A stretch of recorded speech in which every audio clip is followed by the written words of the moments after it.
اس وقت ہم دیوان دوڑی بارگاہ حضرت ابوالفضل عباس علیہ السلام میں ٹھہرے ہوئے ہیں، جو ایک موقوفہ جائیداد ہے۔ تفصیل سے قاضی صاحب MLC نے بتا دیا کہ یہاں پر کیا کیا رکاوٹیں درپیش آ رہی ہیں۔ مجھے صرف اتنا کہنا کہ مجھے اطلاع ملی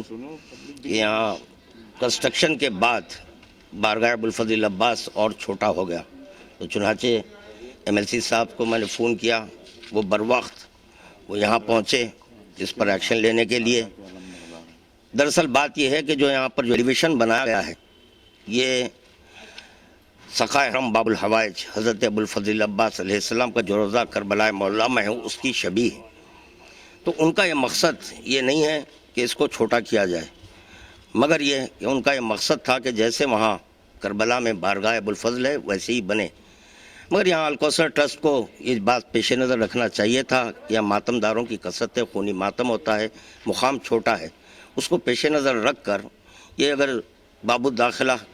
جو بنائے ہیں اگر وہ نہ بناتے تو بہتر ہوتا۔ تو میں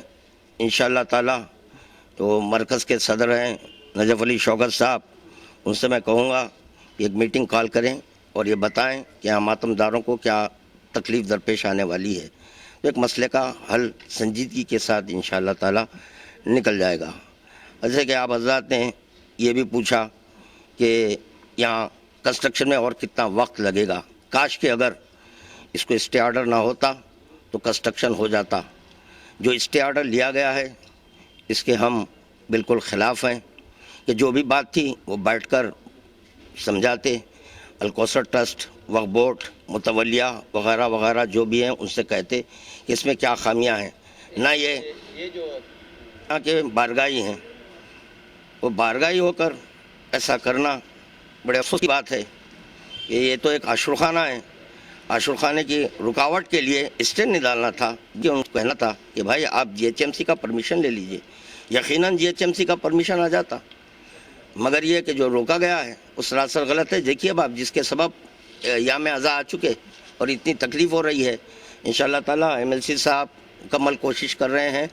کہ وقف بورڈ سے رجوع ہوں گے، گورنمنٹ سے رجوع ہوں گے اور یہاں پر جو بھی رکاوٹیں ہیں اس کو ختم کیا جائے گا۔ اور میں تمام مومنین سے ادباً یہ گزارش کروں گا کہ سنجیدگی کے ساتھ جذبات پہ نہ آئیں، جو بھی مسئلہ ہے اس کے مسئلے کا حل نکالنا چاہیے۔ ایک عمارت پختہ عمارت بن رہی ہے، ابھی اسی وقت جو بھی تکالیف ہیں اس کو دور کرنا چاہیے۔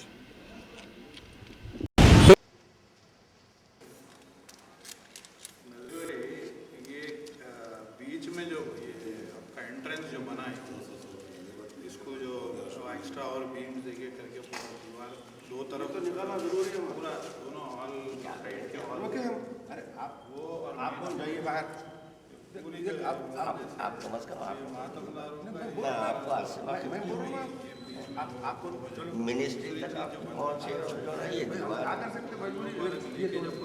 یہ پورا ہونا ہی نہیں، ہم پہلے بولے یہ ہونا نہیں،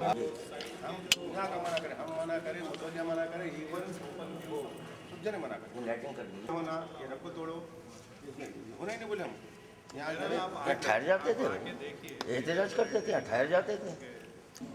پھر میں کیا کرا، ہمارے علی حسن کو بول کے پپو کو بلایا، یہ رک گیا، اس سیکنڈ ڈے آ کے پھر یہاں سے توڑے وہاں آئے، آ کے بند کر کے دروازے توڑ دیے، بھی تھے، انہوں نے بولی یہ نہیں ہونا وہ نہیں توڑنا بولے، بس سے ہم پلان نکالے تو اس میں ہے میزرائن بول کے لکھا ہوا ہے، یہاں بتائیں 2 روم بنے ہوئے تھے اور میں توڑا کے جاؤں گا بات کر کے کب ارینج ہوتا ہوں میں بولتا ہوں، اور باہر کی دیواروں کا بھی قبلہ، باہر کی دیوار ہمیں بولا نہیں توڑیے، بولے تو باہر کا بننا ہے نا، ٹھیک ہے، یہی بات قبلہ، یہی بات ہمارے سے کوشچن کریں، باہر کا بننا ہے نا، آپ بیچ میں نہیں آنا، کیا کر سکتے بارگاہ جو بننا ہے، سنا کہ جو ہے نا یہاں پر ایک روم تھا جس میں علم بردار سارے وہ پیٹیاں بنتی جو انہوں بھی سب جن، تو ہم کو یہ سب چیزوں کی اطلاع نہیں تھی کیا ہو رہا ہے انٹرنیٹ، جس دن سنگے بنیاد رکھے اس دن دعوت تھی، ان کو بھی بولا میں، انہوں بھی نہیں بولتے تھے، ادھر سے بھی کچھ بھی اتنے ٹائم تک کا بہت بڑا گیپ دیا بیچ میں، اب جب حالات پورے وہ ہو گئے پھر ہم بھی آئے دیکھے، ان کو بھی بلایا تھا، وہ انسپیکشن کر کے گیا تھا، یہ بنا ہوا تھا جب ٹھیک ہے، حیدر بھی تھے، اب اس کے بعد محرم جیسا ختم ہوا، ہم باہر بیٹھے ہوئے 1 گھنٹے کے اندر بولے نہیں یہ سب توڑم پوڑی کر دیے، یہ کر دیا، ہم